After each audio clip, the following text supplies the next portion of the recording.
ಸ್ನೇಹಿತರೆ, ಎಲ್ಲರಿಗೂ ನಮಸ್ಕಾರ. ಕಾವ್ಯ ಯೂಟ್ಯೂಬ್ ಚಾನಲ್ಗೆ ಎಲ್ಲರಿಗೂ ಸ್ವಾಗತ. ಈ ದಿನ ನಾನು ಸೂಪರ್ ಆಗಿರುವಂತಹ ಫ್ರೂಟ್ಸು ಮತ್ತು ಸ್ವೀಟ್ ಕಾರ್ನ್ ಬಳಸ್ಕೊಂಡು ಈ ಥರ ಸಲಾಡ್ ಮಾಡ್ತಾಯಿದ್ದೀನಿ. ಟೇಸ್ಟ್ ಅಂತೂ ಸೂಪರಾಗಿರುತ್ತೆ. ನೀವೂ ಮನೆಯಲ್ಲಿ ಟ್ರೈ ಮಾಡಿ. ಇದು ನೋಡಿ, ನೀವು ಸ್ನ್ಯಾಕ್ಸ್ ಆಗಿ, ಲಂಚ್ ಆಗಿ, ಡಿನ್ನರ್ ಆಗಿಯೂ ಮಾಡ್ಕೋಬೋದು. ಅಷ್ಟು ರುಚಿಯಾಗಿರುತ್ತೆ ಇದು. ನೀವು ಒಂದು ಸತಿ ಟ್ರೈ ಮಾಡಿದ್ರೆ ಮತ್ತೆ ಇದೇ ಥರ ಮಾಡ್ಕೊತೀರ. ಅಷ್ಟು ರುಚಿಯಾಗಿರುತ್ತೆ. ತಪ್ಪದೆ ಟ್ರೈ ಮಾಡಿ. ಹಾಗೆ ಲಾಸ್ಟ್ವರೆಗೂ ನಾನು ವೀಡಿಯೋ ಸ್ಕಿಪ್ ಮಾಡ್ದಿರ ನೋಡಿದ್ರೆ ಈ ಟೇಸ್ಟಿಯಾದ ಸಲಾಡ್ನ ಯಾವ ರೀತಿ ಮಾಡ್ಕೋಬೋದು ಅಂತ ನೋಡ್ತಾ ಇದ್ದೀರಲ್ವ. ಇದಕ್ಕೆ ಬೇಕಾಗಿರುವಂಥ ಪದಾರ್ಥ ಮತ್ತು ಮಾಡೋ ವಿಧಾನ ತೋರಿಸ್ತೀನಿ. ಅದಕ್ಕಿಂತ ಮುಂಚೆ ನಾನು ವೀಡಿಯೋ ಸಬ್ಸ್ಕ್ರೈಬ್ ಮಾಡ್ಕೊಳ್ಳಿ ಅಂದರೆ ಈಗ ಸಬ್ಸ್ಕ್ರೈಬ್ ಮಾಡ್ಕೊಳ್ಳಿ. ಹಾಗೆ ಮೇಲಿರೋ ಬೆಲ್ ಬಟನ್ ಕ್ಲಿಕ್ ಮಾಡಿ ಲೈಕು, ಶೇರು, ಕಮೆಂಟ್ ಮಾಡೋದು ಮರಿಬೇಡಿ. ಈಗ ಬನ್ನಿ ಯಾವ ರೀತಿ ಮಾಡ್ಕೋಬೇಕು ಅಂತ ತೋರಿಸ್ಕೊಡ್ತೀನಿ. ಈಗ ಬನ್ನಿ ಮಾಡುವ ವಿಧಾನ ಮತ್ತು ಬೇಕಾಗಿರುವಂಥ ಪದಾರ್ಥ ತೋರಿಸ್ಕೊಡ್ತೀನಿ. ಮೊದಲಿಗೆ ನಾನು ಒಂದು ಸ್ವೀಟ್ ಕಾರ್ನ ನೋಡಿ ಈ ಥರ ಬಿಡಿಸಿ ವಾಶ್ ಮಾಡಿ ತೊಗೊಂಡಿದ್ದೀನಿ. ನೀವು ಮನೆಯಲ್ಲಿ ಎಷ್ಟು ಜನ ಇದ್ದೀರೋ ಅದ್ರ ಮೇಲೆ ನೋಡಿ ಡಿಪೆಂಡು ಆ್ಯಡ್ ಮಾಡ್ಕೊಳ್ಳಿ. ನಾನು ಒಂದು ತೊಗೊಂಡಿದ್ದೀನಿ.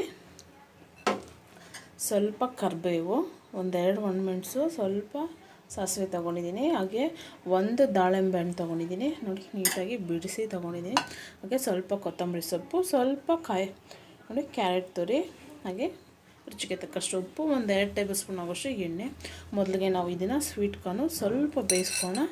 ಬಿಸಿ ನೀರಲ್ಲಿ ಆ್ಯಡ್ ಮಾಡಿ ಬೇಯಿಸ್ಕೊಳ್ಳೋಣ. ಈಗ ಬನ್ನಿ, ನೋಡ್ತಾ ಇದ್ದೀರಲ್ವ. ಈಗ ನಾನು ನೋಡಿ ಸ್ವಲ್ಪ ಒಂದು ಪಾತ್ರೆಗೆ ನೀರು ಆ್ಯಡ್ ಮಾಡ್ಕೊಂಡು ಇನ್ನು ಬೇಯಿಸೋಕೆ ಇಟ್ಕೊತೀನಿ.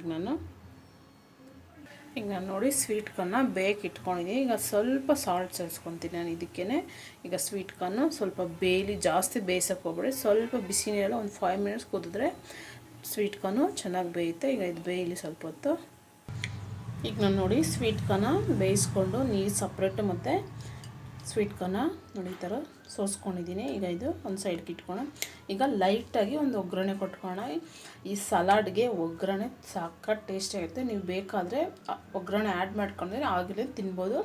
ಆದರೆ ಡಿಫ್ರೆಂಟಾಗಿ ಟೇಸ್ಟ್ ಬೇಕು ಅಂದರೆ ಈ ಒಗ್ಗರಣೆನ ಟ್ರೈ ಮಾಡಿ. ಈಗ ಒಗ್ಗರಣೆನ ಮಾಡ್ಕೊಳ್ಳೋಣ ಬನ್ನಿ ನಾವು. ಈಗ ನೋಡಿ ಒಗ್ಗರಣೆ ಮಾಡ್ಕೊಳ್ಳೋಕೆ ಸ್ಟವ್ ಮೇಲೆ ನಾನು ಒಗ್ಗರಣೆ ಪ್ಯಾನ್ ಇಟ್ಟು 1 ಸ್ಪೂನ್ ಆಗೋಷ್ಟು ಎಣ್ಣೆ ಸೇರಿಸ್ಕೊಂಡಿದ್ದೀನಿ. ಈಗ ಎಣ್ಣೆ ಚೆನ್ನಾಗಿ ಕಾಯಲಿ. ಆಮೇಲೆ ನಾವು ಸಾಸಿವೆ ಆ್ಯಡ್ ಮಾಡ್ಕೊಳ್ಳೋಣ. ಸಾಸಿವೆ ಚೆನ್ನಾಗಿ ಚಿಡಿಬೇಕು. ನೋಡಿ ಸಾಸಿವೆ ಚಿಡಿತಾ ಇದೆಯಲ್ಲ, ಈಗ ಕರಿಬೇವು ಸೇರಿಸ್ಕೊಳ್ಳೋಣ. ಹಾಗೆ ನಾನು 2 ಒಣಮೆಣಸು ತೊಗೊಂಡಿದ್ದೆ, ಅದನ್ನೇ ಆ್ಯಡ್ ಮಾಡ್ಕೊತೀನಿ. ಈಗ ಒಂದು ಸರ್ತಿ ಮಿಕ್ಸ್ ಮಾಡಿ ಸ್ಟವ್ ಆಫ್ ಮಾಡಿಕೊಂಡ್ರೆ ಒಗ್ಗರಣೆ ರೆಡಿಯಾಗಿದೆ ಅಂತ. ಈಗ ಉಳಿದಿರೋ ಪ್ರೊಸೆಸ್ ನೋಡ್ಕೊಳ್ಳೋಣ ಬನ್ನಿ. ಈಗ ನೋಡಿ ಒಂದು ಮಿಕ್ಸಿಂಗ್ ಬೌಲ್ ತಗೊಳ್ಳಿ. ಇದಕ್ಕೆ ನಾವು ಬೇಯಿಸ್ಕೊಂಡಿರೋ ಸ್ವೀಟ್ ಕಾರ್ನ ಆ್ಯಡ್ ಮಾಡ್ಕೊಳ್ಳೋಣ. ಈಗ ನೋಡಿ ಸ್ವೀಟ್ ಕಾರ್ನ ಆ್ಯಡ್ ಮಾಡ್ಕೊಂಡಿದ್ದೀನಲ್ಲ, ಈಗ ನಾನು ತೊಗೊಂಡಿದ್ದು ದಾಳಿಂಬೆ ಸೇರಿಸ್ಕೊತೀನಿ. ಹಾಗೆ ಕ್ಯಾರೆಟ್ ತುರಿ ಸೇರಿಸ್ಕೊಳ್ಳೋಣ. ಹಾಗೆ ಕೊತ್ತಂಬರಿ ಸೊಪ್ಪು ಸೇರಿಸ್ಕೊತಾ ಇದ್ದೀನಿ. ಈಗ ನಾವು ಒಗ್ಗರಣೆ ಮಾಡ್ಕೊಂಡಿದ್ದಲ್ಲ ಅದನ್ನು ಆ್ಯಡ್ ಮಾಡ್ಕೊಳ್ಳೋಣ. ಈಗ ಲೈಟಾಗಿ ಸಾಲ್ಟ್ ಸೇರಿಸ್ಕೊಳ್ಳಿ. ನೀವು ಮೊದಲೇ ಸ್ವೀಟ್ ಕಾರ್ನ್ಗೆ ಬೇಯಿಸುವಾಗ ಸಾಲ್ಟ್ ಆ್ಯಡ್ ಮಾಡ್ಕೊಂಡಿದ್ರೆ ಈಗ ನೋಡಿ ಆ್ಯಡ್ ಮಾಡ್ಕೊಳ್ಳಿ. ಈಗ ಚೆನ್ನಾಗಿ ಇದನ್ನೆಲ್ಲ ಮಿಕ್ಸ್ ಮಾಡ್ಕೊಳ್ಳೋಣ. ನೋಡಿ ಎಷ್ಟು ಸೂಪರ್ ಆದಂಥ.